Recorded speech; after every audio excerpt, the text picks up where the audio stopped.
I don't know. You don't know? Well, I'm not sure. You're not sure? You're not sure? I'm intrigued. Are you married or not? These are not difficult questions. Remember that movie with beauty parlor gossip, Big Hair, and a bride whose wedding colors were pink and pink? That was Steel Magnolias, the 1989 classic about a group of Southern women who gather at Trevay's beauty spot in small-town Louisiana. At the center is Shelby, played by Julia Roberts, a young bride with type 1 diabetes who's determined to become a mother despite the risks. Her mom, played by Sally Field, knows pregnancy could kill her, but Shelby moves forward anyway. The cast was stacked.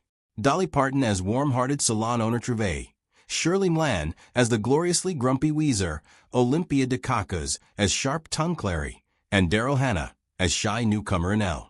They made you laugh, cry, and immediately call your mom afterward. But the real story behind the movie, well, that's even more heartbreaking than what ended up on screen, because everything you're about to hear actually happened. Today, we're counting down 15 weird facts about Steel Magnolias that you probably didn't know. Now, before we dive in, hit that like button and subscribe because it really does help the channel. And stick around for number 1 because it involves the real Shelby's mother and the only moment of peace she ever got. Now, let's get into the countdown with number 15. The director was so awful, the cast had to stage an intervention. Behind all the Southern sweetness was a director allergic to kindness. Herbert Ross, veteran filmmaker and notorious hardass, turned the set of Steel Magnolia into an emotional boot camp with himself as the drill sergeant. He was particularly brutal to Julia Roberts, criticizing nearly every choice she made and reducing her to tears on a regular basis. Were you surprised that Julia Roberts was the only one nominated from Steer? I was rather yes, because I thought certainly Sally should have been nominated because I thought she was extraordinary in the picture. Sally Field later said Ross was awful to Roberts, who was the youngest cast member and basically the baby of the set. The veteran actresses rallied around her. He also asked Dolly Parton if she could even act. Dolly's response became instant legend. "No, but it's your job to make me look like I can." Ross knew better than to try that with Sally Field. She'd have eaten him alive. Well, I must have missed the passage in Emily Post that said, "All abuse is heaped on the mother of the bride."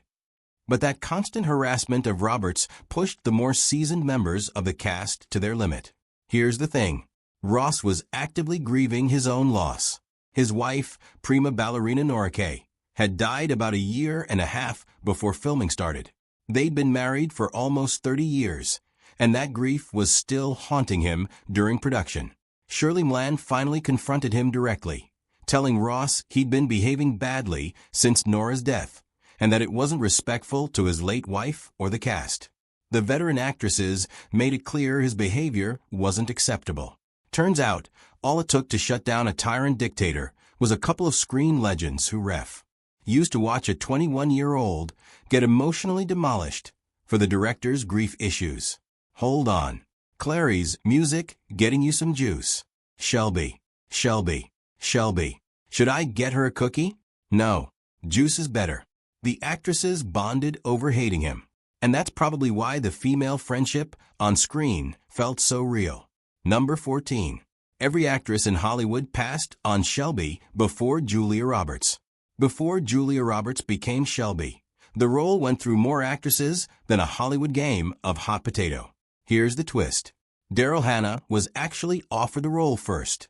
The producers wanted her for the lead. She said no thanks and asked to play Annelle instead.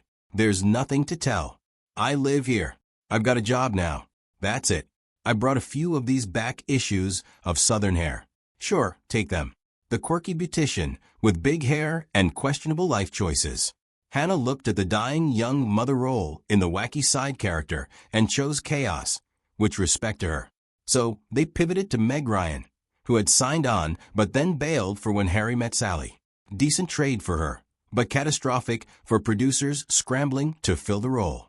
They considered Winona Ryder next. She was about 16 or 17 at the time, which made playing a diabetic mother dying from pregnancy complications a pretty tough sell. Too young even for Hollywood's creative approach to age-appropriate casting. Laura Dern also made the list of possibilities, but didn't land it. Finally, the casting director brought in Julia Roberts, who was still wrapping Mystic Pizza and had zero name recognition. She walked into the room, flashed that smile, and nailed the essence of the great Southern gal. Well, now he lives in Monroe and goes to First Presbyterian. When he found out where I was from, he asked me if I knew you. Used to live in Ohio somewhere. His wife just died recently. He's moved back down here. Turns out when Plan A chooses the comedic relief role instead, Plan E gets an Oscar nomination. Number 13. Julia Roberts studied for the role at the Harling's house over burgers. Once Julia Roberts got the role, she didn't just read the script and show up on set. She went straight to the source. Robert spent time with Robert Harling's parents before filming started, learning about Susan, the real woman behind Shelby. His dad grilled hamburgers in the backyard while Roberts listened to stories about the sister he'd lost. Harling later said that when Roberts walked in that first time, somebody just turned the lights on in the room. Not because she looked like Susan, but because she carried something similar, a warmth or energy, the kind of presence that made people want to be around her. Roberts wasn't just preparing for a role. She was collecting memories of someone she never met, piecing together who Susan was through her parents' stories, her brother's grief, and probably a few Dolly songs in between. When the cameras rolled, Roberts was honoring someone else's sister built from backyard conversations and secondhand love. Number 12. Robert Harling wrote the entire play in 10 days after his sister died. Robert Harling didn't sit down to write a hit play. He sat down to keep from losing his mind. Started looking again for our Shelby. And we had seen all the great actresses of that era. Laura Dern. In 1985, his sister Susan died at 33 from type 1 diabetes complications. The same complications that killed Shelby on screen. Doctors told her pregnancy could kill her. She wanted a baby anyway. I want a child. What about adoption? You filled out all the applications. Mama, no judge is going to give a baby to someone with my medical record. In 1983, she gave birth to a son, Robert, named after Harling himself. 2 years later, she was gone. Harling's nephew was barely old enough to remember her. What if the kid forgot his mother entirely? What if he grew up calling some stepmother Mama, without ever knowing who Susan really was? A writer friend told him to write it down. So Harling tried a short story that lasted approximately 5 minutes before he realized Southern women do not fit in paragraphs. They need dialogue interruptions and the kind of verbal warfare that requires an actual stage. So he locked himself in a room and wrote the entire play in 10 days. Not an outline, the whole thing. What he later called a 24/7 tsunami of Southernness just poured out. Off-Broadway got emotionally demolished by what looked like harmless beauty shop gossip. The 1989 film turned it into a national ugly cry event. I think it's just a part of the magic of film, is that people know they don't know me, but they know the story. 10 Days of Grief turned into the play everyone quotes at brunch, and Harling wrote it for his nephew. The rest of us just borrowed it for our own breakdowns. Director Herbert Ross demanded authentic salon scenes, which created an immediate problem. His actresses had no idea how to actually do hair. The solution? Bring in professional hair stylists to train them like they were prepping for their cosmetology boards. Not beauty school, but close enough. Sorry, Miss Laser. A nail. Take your Bible and shove it where the sun doesn't shine. Intensive hands-on training until they could cut, tease, spray, and gossip simultaneously without looking like complete frauds. Dolly Parton, a woman who has maintained the exact same hairstyle since the Nixon administration, had to learn professional salon techniques for other people's hair. She spent weeks mastering skills she would never use again after filming Wrapped. The opening wedding scene required her to work on Julia Roberts' hair while delivering lines and hitting comedic beats.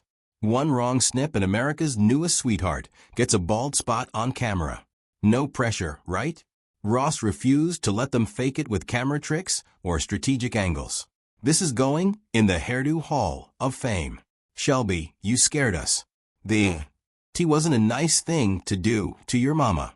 If his actresses were going to play salon professionals, they needed to actually know what they were doing with scissors and a can of Aquanet. The training worked. Nobody watching the movie questions whether Trevay and Enel know their way around a beauty parlor. Now let's take a quick break because I need to know if you were one of the millions who ugly cried through this movie. Hit that like button and drop your favorite quote in the comments.